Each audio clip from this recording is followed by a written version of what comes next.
Yo, so I already kind of made a little video on this chapter last week, but it took a minute for me for all the little juices to settle in and shit. And I came to the realization that this was probably a top 2 chapter that has dropped this year so far. It's just very fucking thought-provoking, and it's got my damaged, non-functional brain working again. Also, I would like to apologize in advance if this video seems a little bit all over the fucking place. I'm just kind of spitting shit out as it pops into my head. But I think one of the main things I'm going to be talking about here is the inevitable God Valley flashback, and how it might happen after fucking Egghead. Who knows? You know, maybe. I might be onto something. So let me just start from the beginning and, you know, why I think this in the first place. So last chapter we got introduced to the former king of God Valley. Yo, it's me from the future, and there's been a pretty big development in this little playing field here. It turns out that the translation was off, and Figureland is actually the champion of God Valley, or some shit like that. So he's confirmed to be like a fucking fighter. I mean, that's not too crazy anyways, he has a fucking sword. But anyways, back to the normal fucking shit. I might refer to him as the king, but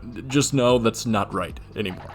Which is a pretty fucking big-ass chunk of lore from God Valley that we haven't really gotten since, like, the end of the Kaido-Luffy fight when we found out that Big Mom gave Kaido his dragon fruit to escape. I could be wrong on that, I'm just speaking off the top of my head, but I'm pretty sure that's a thing that happened. But the introduction of the Figureland fucker is so huge because I think it'll be the beginning of the introduction of a lot of motherfuckers from God Valley. We got the God's Knights still to go, and oh my god, if Shiki is still alive down at Impel Down, that would be huge. Jesus, my mind is going all over the fucking place, but what if the Cross Guild breaks into Impel Down and fucking Shiki is down there? That would go so fucking hard. But yeah, another reason I think that the God Valley flashback's going down after the whole Egghead incident is because the Gorosei are pretty likely involved in it. And we will at least see fucking Saturn's power in the next few chapters. You already know the God's Knights are in the bitch too. I'm just really fucking excited. Just such a thought-provoking ass chapter. Who would have thought somebody like the King of God Valley even existed in the first place? And now, you gotta think, what the fuck did Garling do to piss Zebek off that bad? Now obviously Garling is a shitty celestial dragon, Zebek is a massive D, so that's kind of what's supposed to happen in that interaction. But there had to be a specific action or event to trigger Zebek to do something that fucking heinous. In the One Piece world, what Zebek did was literally like the worst thing you could possibly do. And by the sound of it, God Valley seemed like another Marriageois, or maybe even like a higher up version of it. So what the fuck did Zebek do on that goddamn island that was so horrible that they just had to fucking delete it? Oh, also, fuck, my ADD is going the fuck off this video, holy shit.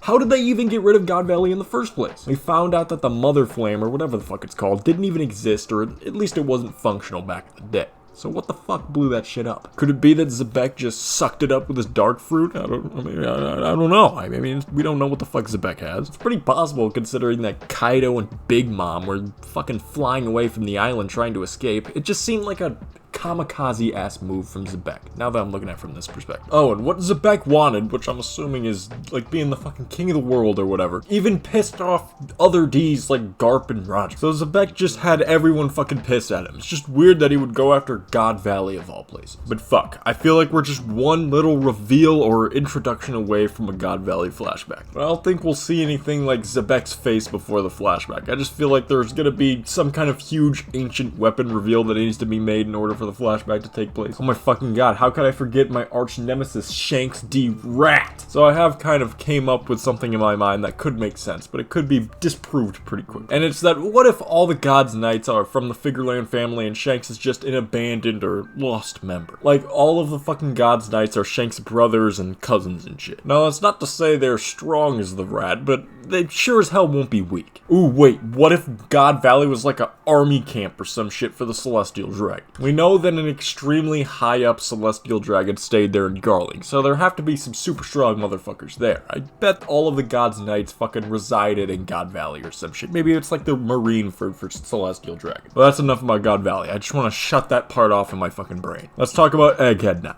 The fucking Egghead incident and what the fuck it could be. So let me set the stage and lay down all the shit that's happening there right now, because it's been a hot minute since we've been there. So Saturn and Kizaru are pulling up, that's probably the most important thing. And somebody in a Blackbeard ship is pulling up, and it's probably not Aokiji or good old Marshall himself. Oh, and the whole imposter situation happening among the Vegapunks. Not gonna lie, that whole situation is the one part of this arc that I don't give a fuck about. I could care less. Every One Piece arc has at least one or two of those shitty storylines that that you just want to get over with. And that Vegapunk shit is that for me. Also, pretty much all of the Straw Hats are fucking with the Seraphims to some extent. But with all that information being said, what the fuck do I think the Egghead incident is? Well, I got like 3 options for you. One is if Luffy manages to beat Saturn so bad that the entire fucking world hears about it and freaks the fuck out about it. 2 is if Vegapunk like blows all of Egghead up and just fucking kills pretty much everyone on it. Kinda doubt this one's happening. 3 is, this one's probably my favorite one, is that Luffy gets destroyed by Saturn and is captured by him, and it's just Ace versus Blackbeard all over again. Luffy is due for an ass beating. Everyone's running around riding this man's cock, but no. He's not there quite yet. My boy's gotta get humbled somehow. And I see this as a great opportunity for it. Plus, we haven't seen any, like, warning about shit about to go down in the future since Blackbeard versus Ace, from what I remember off the top of my head. I think all of that was just foreshadowing to what the fuck is happening now. But, you know what followed Blackbeard versus Ace? Well, Thriller Bark technically, but it was the direct cause for Marineford. And I know everybody loves a little Marineford. Just imagine Luffy getting captured by Saturn and take it somewhere to be executed. I'm not sure where this would go down because I think Marineford might be a little bit too copycat, you know? And I don't think they would want to do it at Marriage War either, because why the fuck would they want to bring a war to like their main base of mostly non-fighter fucking idiots? So my point is there will be a big war where Luffy will be fucking executed or something like that. Now obviously he's not gonna die. It's gonna be like a success story for Marineford, but all things point to that, which makes me somewhat suspicious of Oda pulling a fast one on me and doing like the complete opposite of what I expect to happen. There is one more thing that I want to bring up, and it's a thought that I think I've only really had and nobody else, so it's probably just straight up wrong or already disproven, but it's what if the Gorosei are slaves or not true celestial dragons, or just not born as celestial dragons? Something that I noticed in last chapter was that the Gorosei looked visibly fucking distraught about what they were going to do with Lucia. So they have feelings and shit. They aren't stupid. I'm not saying celestial dragons aren't capable of being normal people. I mean, fucking look at Mosgard and Doffy's dad and fucking Corazon. It's just a unique little thought considering the Gorosei seem to have absolutely no ambition or goals for themselves, and they just do whatever the fuck Eam tells them, even if they don't like it or know it's wrong. But I'm pretty sure that just about covers everything that I want to talk about for now. Once again, I apologize that this video is a bit all over the place. It's just kind of me vomiting out my thoughts for a few minutes, but yeah.